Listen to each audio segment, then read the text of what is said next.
Hello students, आपका मेरे channel पर हार्दिक स्वागत है। आज मैं आपके सामने इकोनॉमिक्स का एक नया बेसिक कॉन्सेप्ट लेकर प्रस्तुत हुई हूँ जिसका नाम है जीवीए। जीवीए का फुल फॉर्म है ग्रॉस वैल्यू एडेड। अब हम ये देखेंगे, एक स्लाइड में समझेंगे कि जीवीए क्या है। तो जीवीए जो है राष्ट्रीय आय की गणना करने की एक विधि है। जीवीए की अवधारणा भारत में वर्ष 2015 से लागू हुआ है।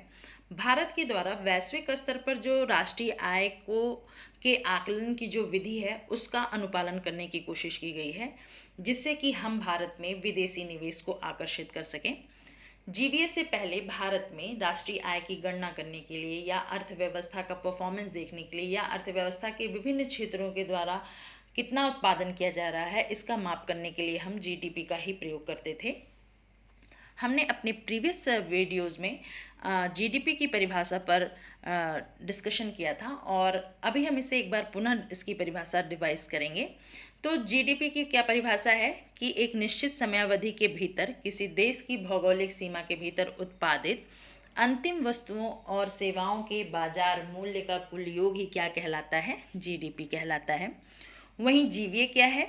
तो जीवीए अर्थव्यवस्था के प्रत्येक क्षेत्र, चाहे वह प्राथमिक क्षेत्र हो, द्वितीयक क्षेत्र हो और तृतीयक, अर्थव्यवस्था के प्रत्येक क्षेत्रों के द्वारा कितना मूल्य संवर्धन किया गया है इसका माप करने का कार्य करता है।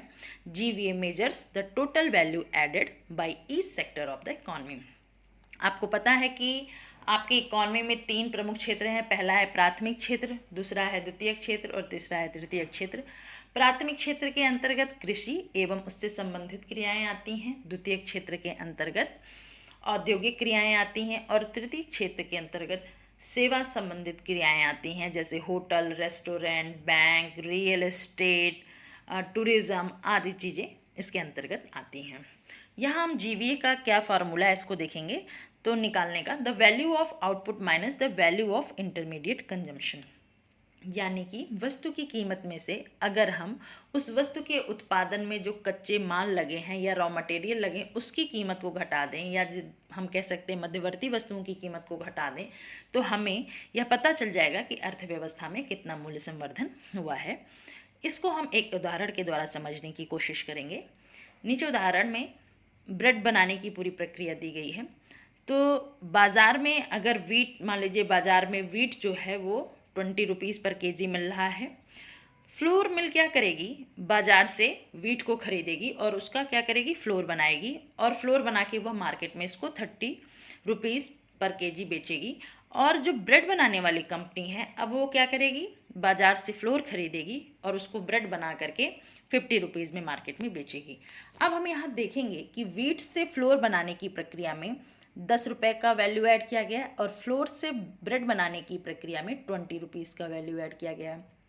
अब हम 10 + 20 को ऐड कर देंगे तो हमें कुल 30 रुपीज़ प्राप्त होगा, यानी अर्थव्यवस्था में 30 रुपये के बराबर मूल्य संवर्धन हुआ है।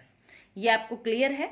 अब हम आगे पढ़ेंगे कि जो जीवीए की गणना है वो हम बेसिक प्राइस पर भी करते हैं और फैक्टर कॉस्ट पे भी करते हैं। जब हम जीवीए को बेसिक प्राइस पर निकालते हैं तो जीडीपी में हम नेट टैक्सेस को जोड़ देंगे और सब्सिडी को घटा देंगे।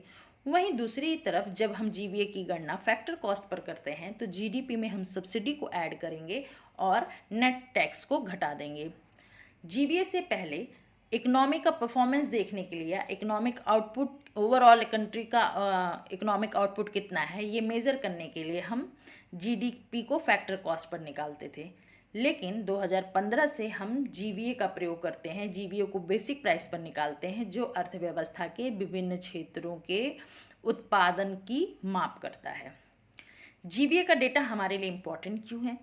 क्योंकि इससे ही हमें यह पता चलता है कि अर्थव्यवस्था के विभिन्न क्षेत्रों का निष्पादन या परफॉर्मेंस कैसा चल रहा है। यह डेटा सरकार को नीतियों के निर्माण में मदद करता है, बनाने में या नीतियों को बनाने में मदद करता है। तीसरा, ये किसी भी या राष्ट्र के इकोनॉमिक परफॉर्मेंस को मेज़र करता है।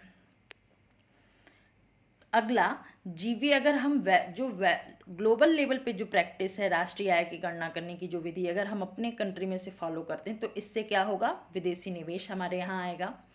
जीवीए का एस्टिमेशन करने के लिए बेस ईयर क्या है, 2011-12। जीवीए क्या मेजर करता है कि एक इंडिविजुअल प्रोड्यूसर या इंडस्ट्री या सेक्टर जीडीपी में कितना कंट्रीब्यूशन कर रही है, या इकोनॉमी में सप्लाई साइड को दिखाता है।